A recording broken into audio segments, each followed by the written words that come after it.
The Lounge, proudly brought to you by Johnny Walker. Keep walking. Good evening and welcome to The Lounge. My name is Sakyi-Addo. The Lounge is brought to you by Johnny Walker. Keep walking, and it's broadcast live from the Equator Bar at La Palm Royal Beach Hotel. Did I say my name already? Just in case I didn't, I'm Sakyi-Addo. Today, Major Maxwell Mahama's family laid him to rest, supported with prayers that his wounded soul may find peace.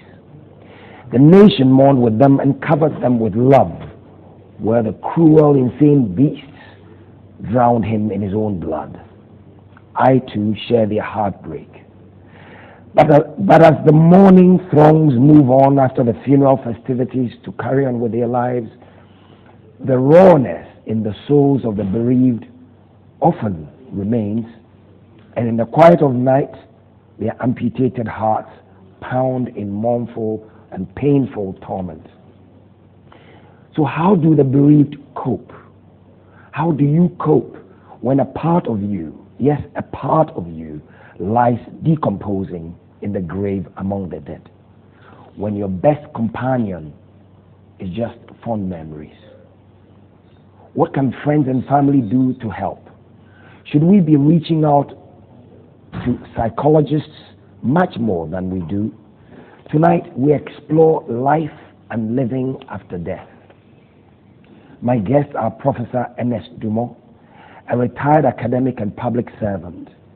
He lost his wife and two sisters within a matter of months. And then a few years later, his son, Komla Dumor, an international broadcaster whose best years were still ahead, also died suddenly. And as I've learned, in fact, Professor Dumor lost 4 siblings earlier in his life. We also have here a young woman, Eugenia Otchere, whose husband was shot and killed right before her eyes. And then we have Professor Angela Ofori-Atta, a clinical psychologist, who herself lost her mother just about a year ago after a prolonged illness. What are your own experiences and questions? Do share them via the links and channels I announced a moment ago.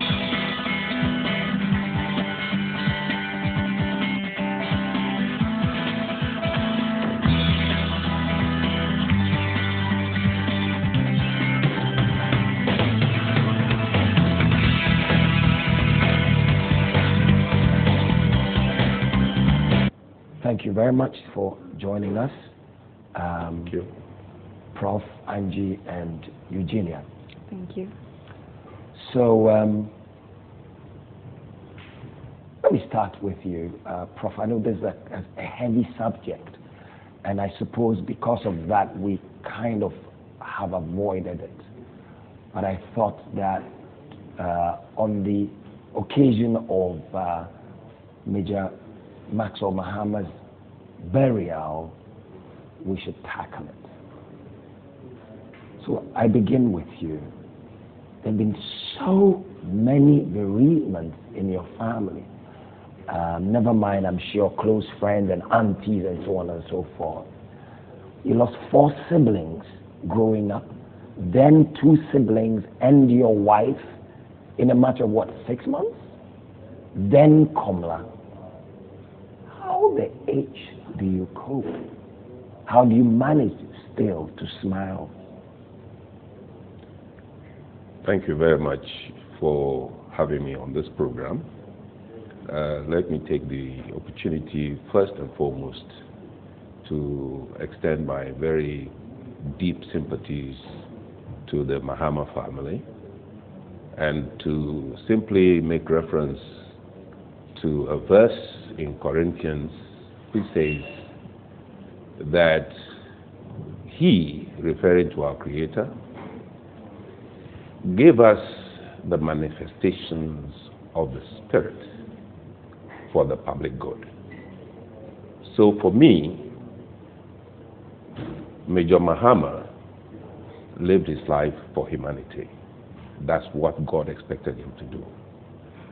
It is nauseating even to think that our country will go through this kind of experience at this time.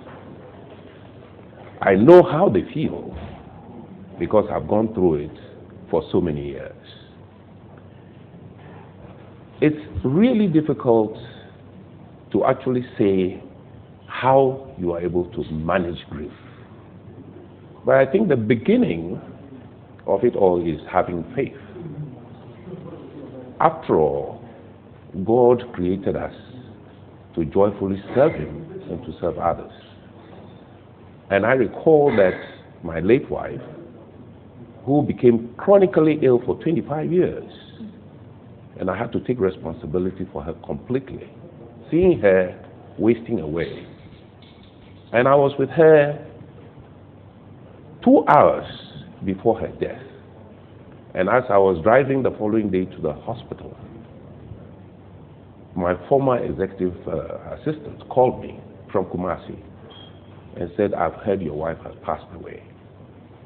So my journey in grief was literally pushed one step ahead on my way to see this happen to her and in fact to us. It's a long story. My relationship with my late wife was very close and very intense. And because of all the things that have happened to me growing up, my family was so closely knit that we were very much dependent on one another. The first thing, beyond what I have said about faith, and as you know, St. Augustine would tell you that we must always express our faith through praise and song. So I love to listen to the pieces of music that my family enjoyed. That's one thing, music as therapy. That's number one. You play the piano? Yes, I don't. You don't? Yes. I love to listen to people. But Komla did. Komla was going to be a pianist, honestly.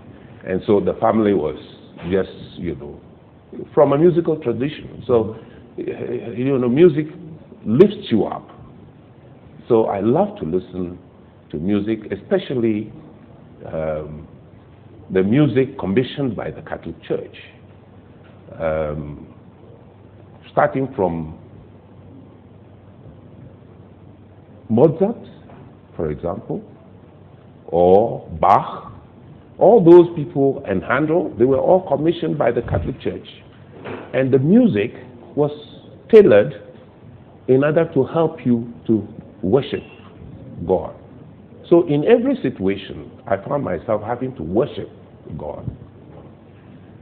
The second thing, which I have tried to do, is to walk down memory lane. Sometimes I'll drive to Legon, because my wife was in the university with me, and I knew exactly where her room was. And, every evening we went out, we took a walk around campus. We said all the nice things to each other. So walking down memory lane was also an important element. So you did this literally, physically? Physically. I will go there, take a walk around campus, remember all the things that we have done together, the books that we discussed, the authors that were of interest to us. We went through all those things. I would go through all those things. And then at the end of that journey on campus, I'll go to the Great Hall and say my evening prayers, then drive back home. How long were you married? Oh, we were married close to 40 years. Right. But 25 of those years were, years of pain and grief, because she was literally wasting away.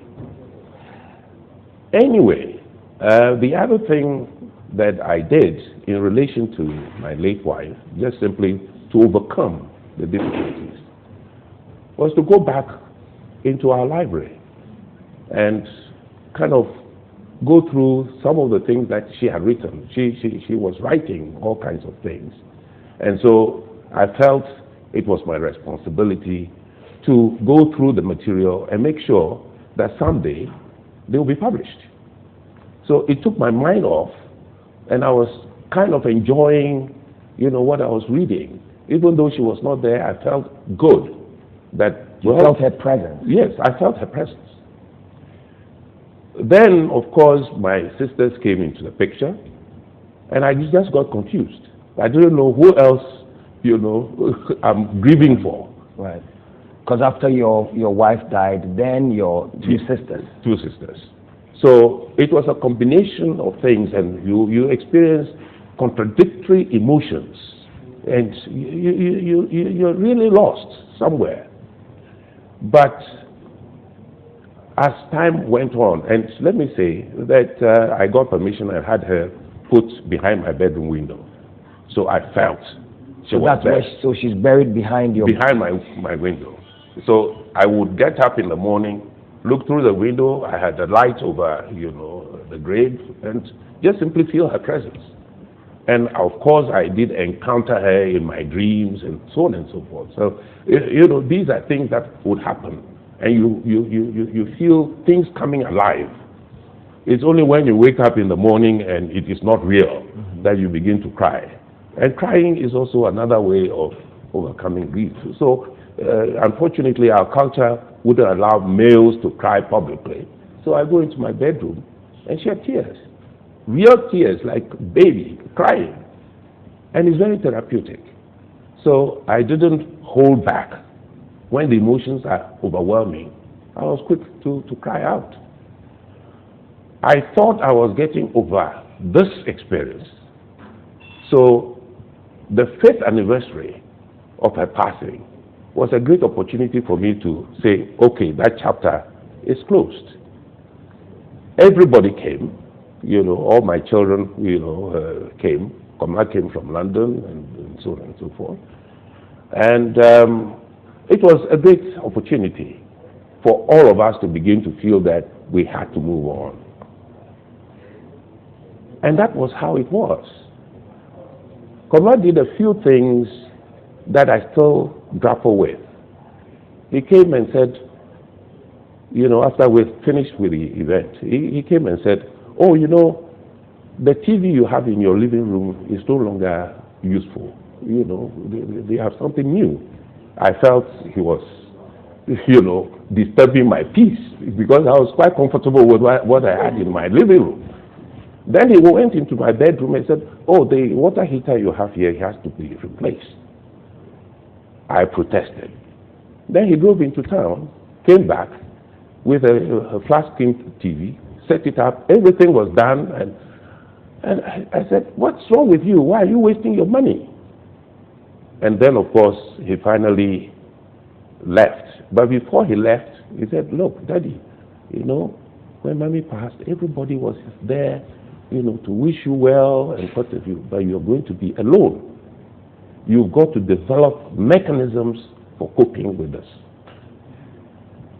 So he left. A month later, we spoke on Friday when he had his program on the BBC, and he said, oh, we'll talk when I get home. And when he got home, he called me. We spoke for hours that day, and we were planning all kinds of things. We've been talking about the Dumor Trust and so on and so forth. So he said, well, the following day, he was going to take the little boy to soccer, and after that, we would talk. So Saturday, I was in the house just doing my own stuff, waiting for the opportunity to talk to him. And from nowhere, and that was up to about 4 o'clock in the afternoon, I started seeing people walking into my house.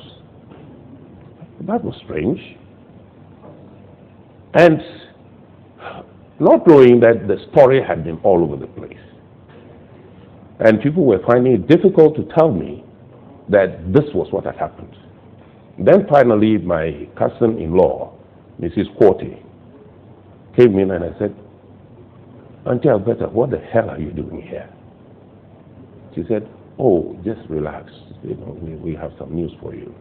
Then she looked at me straight in the face and said, I have bad news for you. Your son Komla is dead. Whew, that's tough. I went berserk. That's my story. But as we talk, I will tell you how I'm trying to cope with Komla's experience. Okay. Eugenia, what's your story? My story, quite different. I met my late husband in my final year in school. We dated for close to 4 years. Then we decided to get married. That's just a brief how he came into my life.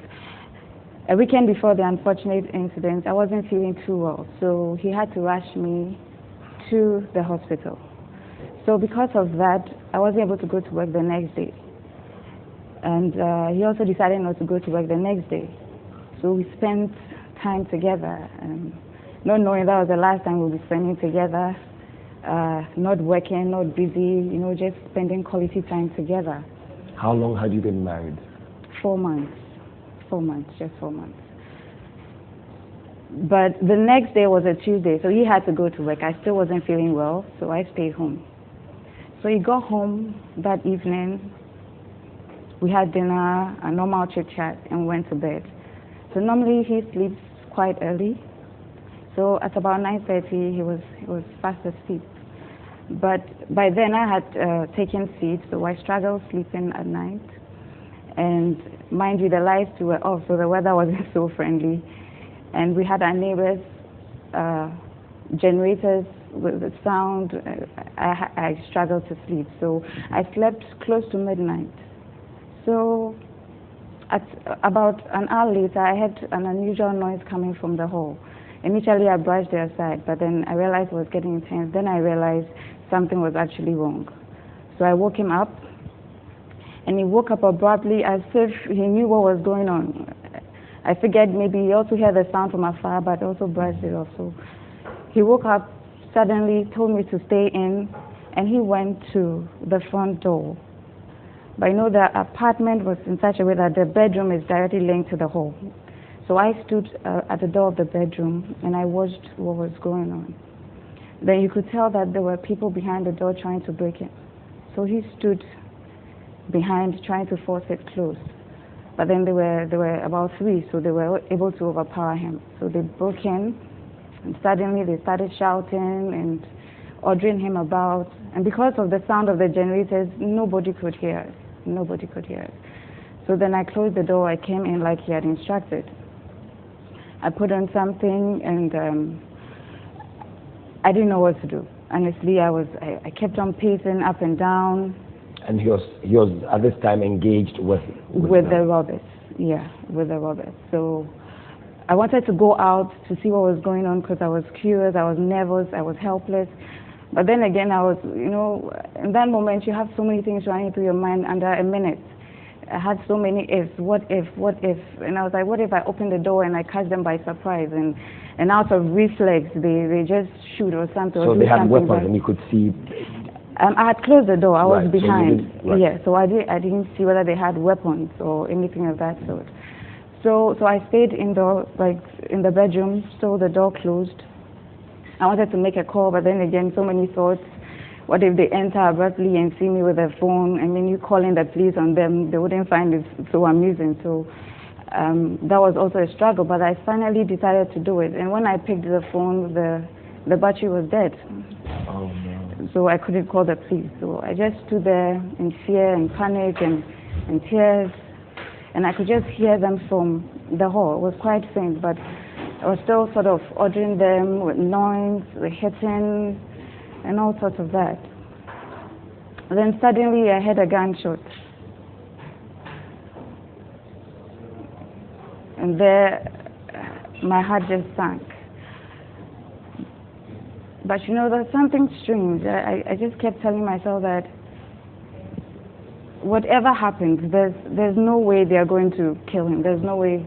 I mean, if even it was a gunshot, maybe to his leg, to his arm, and we're going to nurse it, we're going to be fine, we're going to move out, And when they shot him, I heard him shout. Then he started shouting for help. You know, in our local dialects, when you say, a real, you know.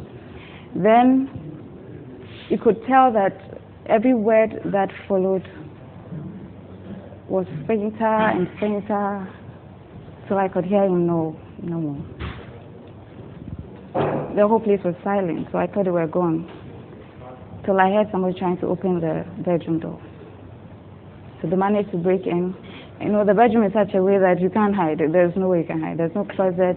If you go to the washroom, I mean, anybody that opens will just see you. So there's no place to hide. So they entered. I stood the farthest way from the door. So this guy came directly to me with a cutlass in my face and asking me where the money was. I mean, there's no money. We had no money. I mean, it's a new apartment, new marriage, no rush, getting things bit by bit, you know. Kept on asking me where the money was. I was pleading with him, no money. I don't know what he's talking about. Then he threatens me to just cut me into pieces if I don't tell him. And he had the cutlass on my face, really close to my face. And it was dark. It was dark. Everywhere was dark. Everywhere was dark.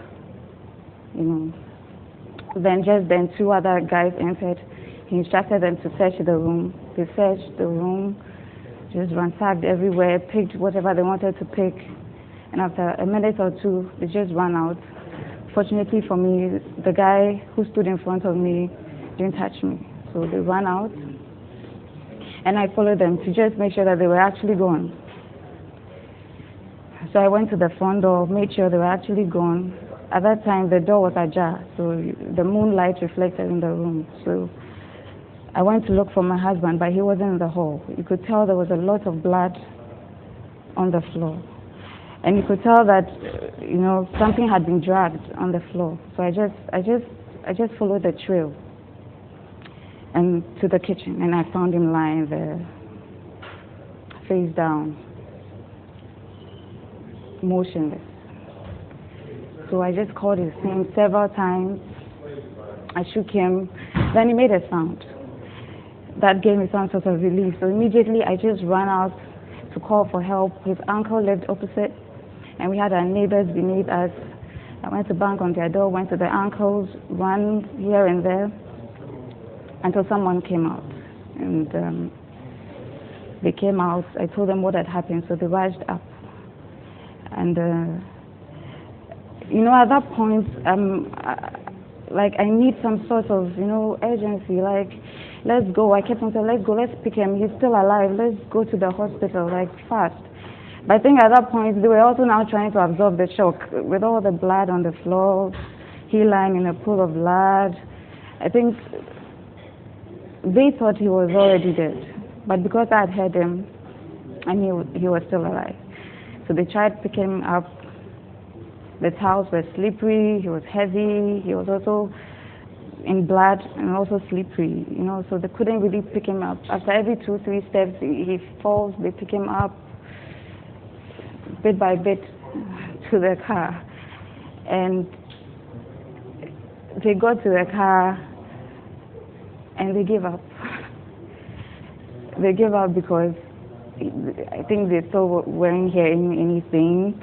It was too heavy, too slippery, so they tried, they couldn't, and they just left him. And I'm like, okay, so are we going to leave him here? So I picked him up by the chest. I picked him up. The car was a 4-wheel drive, so it was quite high, and it was just heavy. So I tried everything I had, picked him up to the level of the car door. Then the boys realized, oh, it's actually possible. So one of them just went behind and tried to help him. Yeah. So I went inside the car. They told me to stay behind, but I wouldn't. And this time around, he was facing face up. And that was when I saw that the bullet was straight to his heart. Then I recall some few days back, he just asked me that, where is the human heart? Is it on the left or it's on the right? And I told him, it should be on the left. It's on the left. Then I just looked at him again, and it was on the left. The gunshot was through his chest in the left. There, I honestly didn't know. And you were pregnant? And I was pregnant. I was pregnant. How old is your baby now? She is almost 2 years old. So I called a doctor friend at Kolebu, and I told him what had happened. He asked me some few questions. I think he wanted to give me first aid. So he asked me where was the gunshot. I told him to his heart. Then he asked me to check whether he had a pulse. And I just stood there. He asked me to check, is he breathing? But at that point, I couldn't. I couldn't come to the realization of he dying. So I just couldn't. I told him I can't. Then he said, okay, he'll meet me at Kolebu. We got to Kolebu in a rush, like blowing the horn to signal them that, emergency. And we get there, and they say they don't have a bed. They don't have a bed. The nurses are just dragging their feet. So I called my doctor friend again and said he was almost there. And I told him that they said they don't have a bed, nothing at all. He asked to speak with them, but they wouldn't speak on my phone. I couldn't even find where the doctor on duty was. So after about 10 minutes, 15 minutes, he comes out, he asks where the patient is, he's still in the car. Then he goes to check him and just turns and with a look that says, but he's been dead for a long time. What are you talking about? He just said, he's dead. I pretended not to hear. I told myself he wasn't dead. He wasn't dead. I found myself walking, but I don't know. I got to Kolebu, I realized I was barefooted. So I was just walking. I walked quite far. So somebody tapped me and took me back inside. They gave me a chair to sit on because they realized I was pregnant. How many months? Then I was about 6 months. 6 months pregnant. Yes. So my brother came. His uncle also came. Then they came to tell me that, the doctors have looked at him and they are going to perform a surgery, so we should go and come the next day. So I said that was fine. I knew he wasn't there. I told myself I knew he wasn't there. So that gave me some sort of relief. I went home, and the next morning, they just told me that he didn't make it. And that is my story.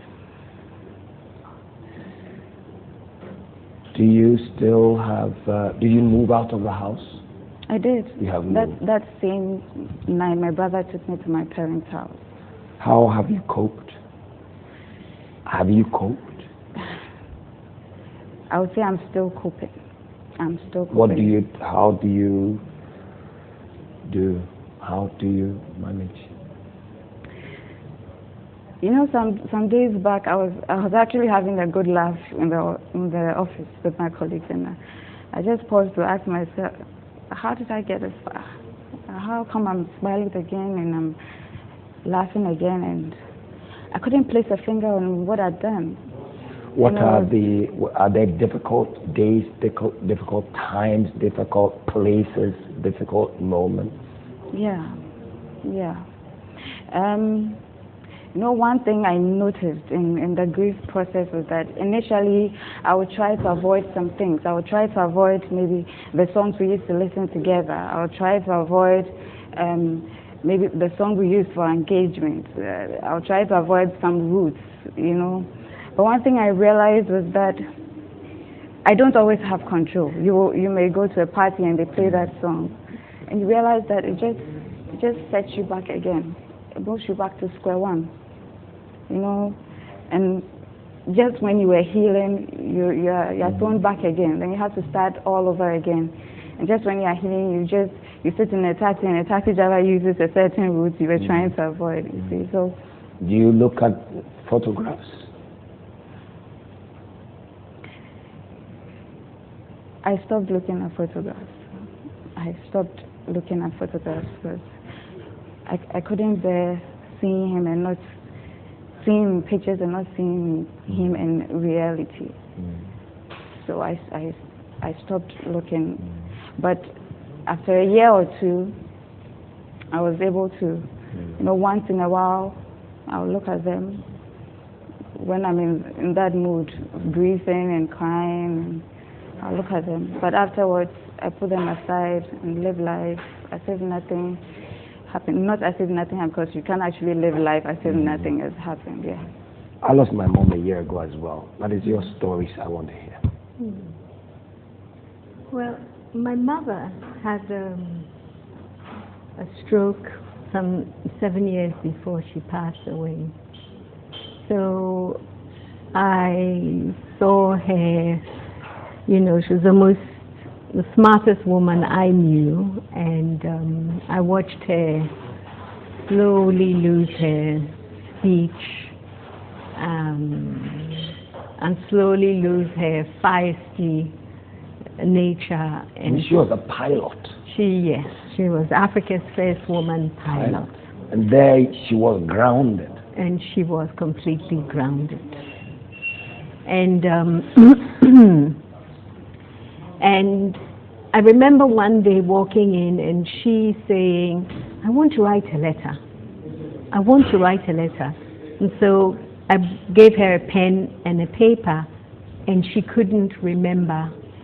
She couldn't write. I mean, she was weak on her right side, but her left, she couldn't write this note that seemed so important to her. And I realized... Could she speak then? She could speak with difficulty, but I understood, and most people did. And, as a psychologist, of course I should have known that she had had another stroke. But as a daughter, I could not accept it. I was in complete denial about this. So I said, oh, Ma, don't worry. Your left isn't as good as your right. I mean, I kind of made it okay for her. But she was smarter than I, and she was smarter than that. And I could see her notice that she was on her way out, But I was in complete denial. And so for me, I think my grieving began at that point, as you were in complete denial that he was dead. I think probably the people who were helping you pick him up realized that he was gone before you could even comprehend it. So I think, the psychology books tell us that that's really the first stage of grieving. Denial. Denial. So your mom, how long between when this happened, and how long was it between when this happened and when she actually passed? I would say about a year. A year. So you kind of were expecting that she was passing? No. I was just completely in denial. I thought she was deteriorating. I thought she was deteriorating, but not to the point where she was going to pass on. And like Professor here, I remember Auntie Maggie, Kelly's mother, our friend, yes, our friend who came to visit, saying to me, this is towards the end, I think you need to go and bring the pastor to pray. This was her way of telling me, okay, now she's got to go. So I went to give her communion, she said. So I went and brought our pastor. He came and he gave her communion. At this point, she was really not well at all. And I still couldn't see her dying. It was clear to everybody else around me. And I still couldn't see it. Were you with her when she passed? No. I had left her that night. I had I had said to her a couple of days before that if she needed to go, it was okay. She could go. Because she could barely breathe. And she was struggling. You know, and even though she couldn't speak, she couldn't breathe, you know, she was in pain. And I said to her, you know, you've been a great mother to me, and I thank you. You know, if you need to go, you can go. But I still couldn't accept that she was about to go. And I did want her to go at this point because she was suffering. But I and when didn't she see did, it coming. So at dawn, I left her. Did you feel relief? Some relief for her. I did. For her? For her. And for yourself?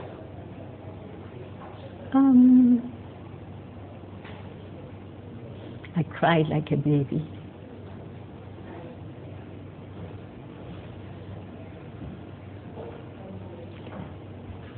But I was happy for her. A person shouldn't have to suffer like that. So I was happy for her. And since then, when I hear anyone's gone, I say, did they suffer? How long? And if they didn't, I'm very happy for them. Right. So, I mean, I wonder, you know, is all death the same? I mean, you see how your husband, what's his name again? Francis. Mm-hmm. How Francis died, was shot in the prime of his life. Your mom, how old was he? 29. 29. Wow. Yeah. Because sometimes people ask, oh, how old was he or she? And you say, oh, 80 something. Oh, and it's supposed to be okay. But Prof, it's not, is it? It's not. Absolutely. How old was your wife? 2 years younger than myself. I'm currently 74. Right. And so if she were alive today, we would have been doing a tango. You know. Yeah. But so it doesn't really matter how old the person is. No. But Angela, do you think excuse me, that, and now this question is to the psychologist, is it doesn't matter how old the person is for the bereaved? Do you think should it be better for them?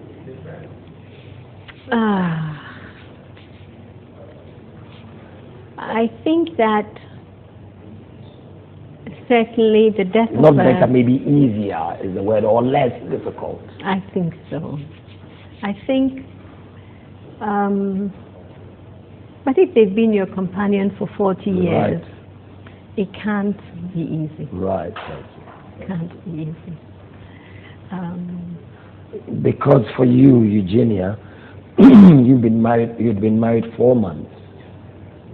I mean, that's painful because you were denied the opportunity of a lifelong relationship. In Professor Dumor's case, they were married 40 years. They got the benefit of a lifelong relationship, but both hurt. I suppose differently, but hurt nevertheless. Mm-hmm. Yep. I think the pain depends on so many things.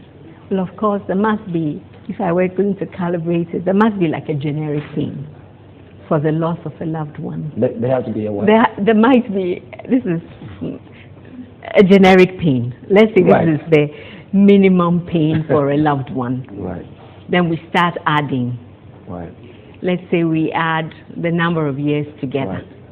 And then maybe we add the number of deaths that one has has to face in one's lifetime. And then let's say that we add the traumatic index, you know. Yeah, trauma index. A trauma index to this.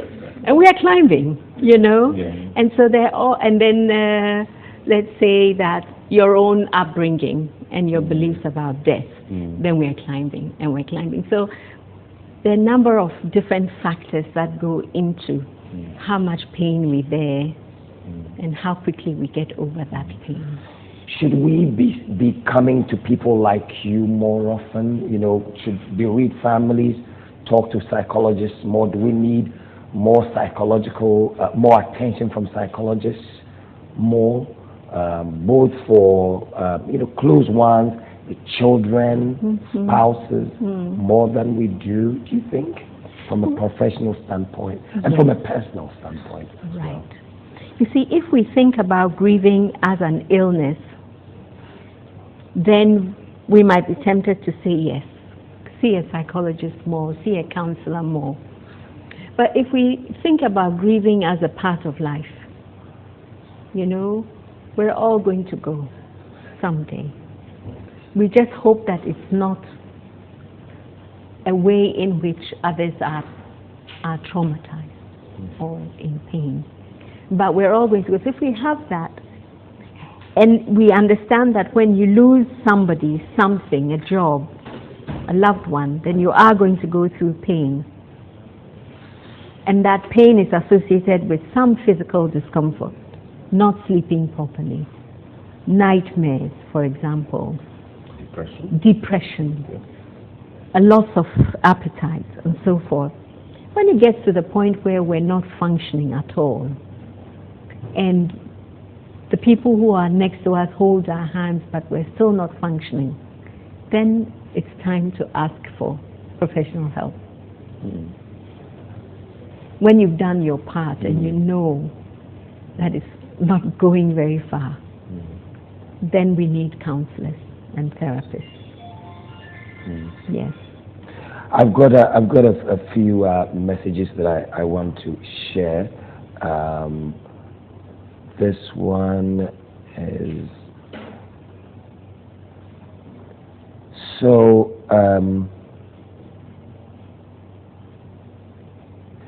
Linda, this is my friend Linda Watling, sent a question. Says, how do we deal with pain in full view of the public?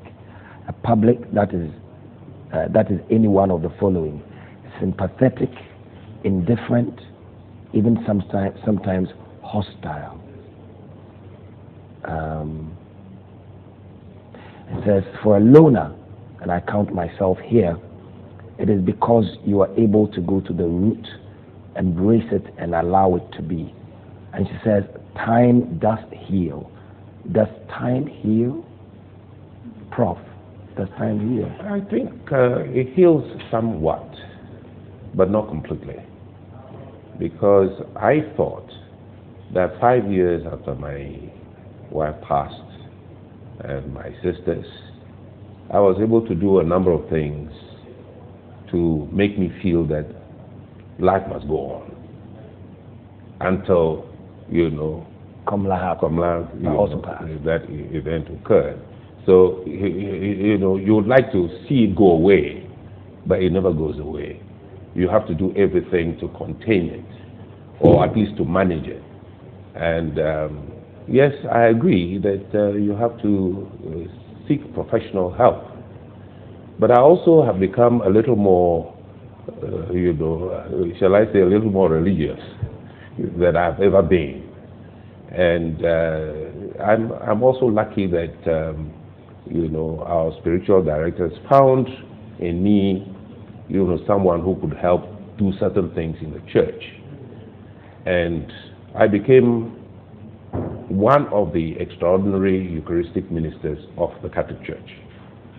And your responsibility is to assist the priest on the altar.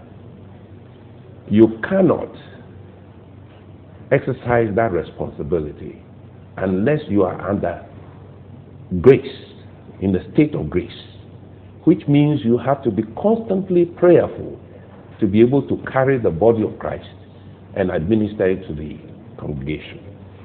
And I found that that itself had been extremely helpful, because I literally had to spend time reflecting, examining conscience and praying and making sure that, I'm in a state of grace.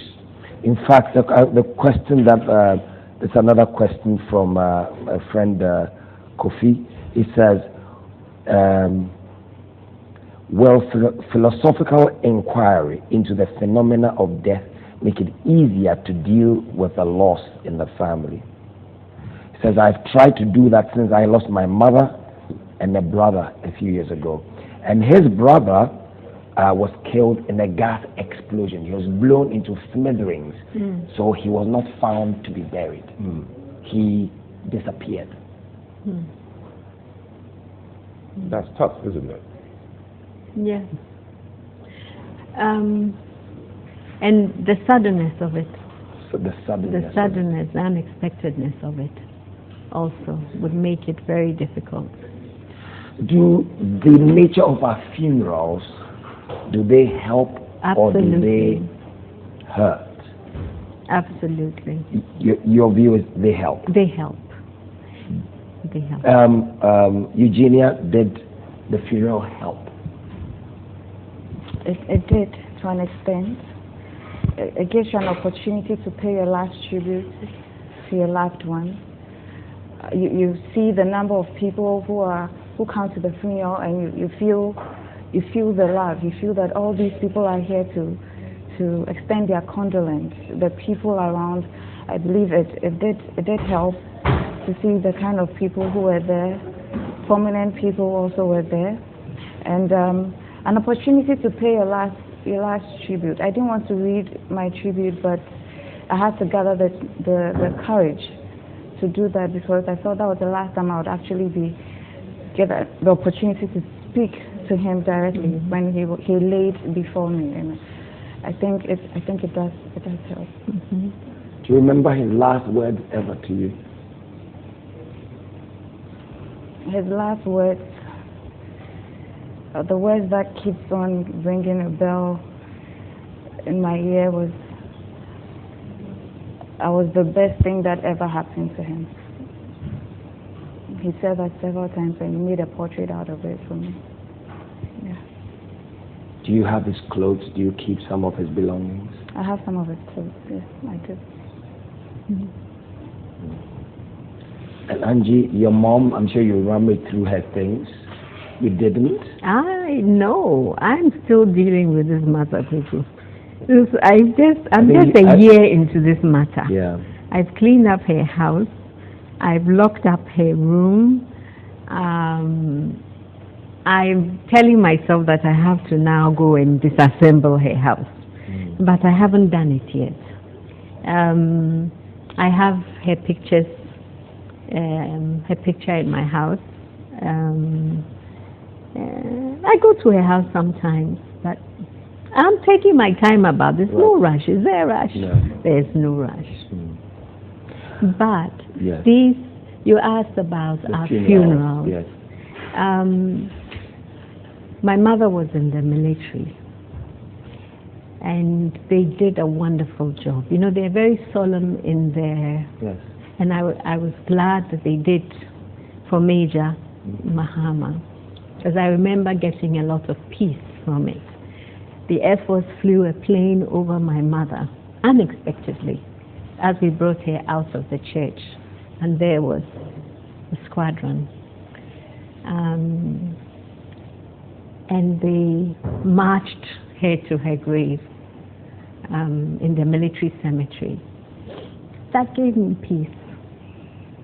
But the process we have of sitting, where people come and greet you, I find that fabulous. And the telling of the story, how she passed on, for all the time from her death to the funeral, I think that kind of lays your mind to rest. And all of these people coming to commiserate with you. we have something in our culture which is really beautiful. And when I go to other funerals, the drumming and the dancing, the sweetness of the church, Yeah. the sermons and so forth, all of that is really designed to help you through this most difficult day. So I really appreciate the culture. You're watching The Lounge. We're taking a quick break. We'll be back shortly.